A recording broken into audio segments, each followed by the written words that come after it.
Hello, Half Size Me community. Welcome to my kitchen, and we are going to be talking today about how to utilize your food scale.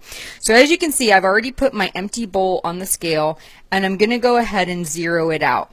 What you want to do is make sure your food scale has a zero functionality on it, and you want to just pick one container to put food into and make sure you zero it out. Now what I'm going to show you here is a product. Okay, this is some egg whites, and as you can see, they give it in two different ways. They say 3 tablespoons or 46 grams.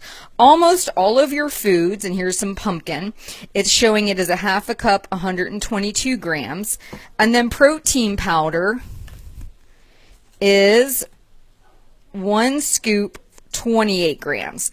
So each thing that you would have access to is going to have grams or ounces on it. So we're going to set this is right now set at fluid ounces. We're going to go ahead and set this at grams. Okay, so you want to go ahead and pour in here the amount of grams that you need. Now I know that about 227 grams is about a cup, so I'm going to go ahead and pour that amount in here. We're almost at 227. Okay, went a hair over.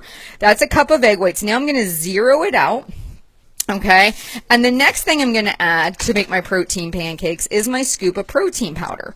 So in this case, I'm still set to grams, and I'm going to dump this in, and my goal is to hit about 28 grams. Okay, so watch me doing this.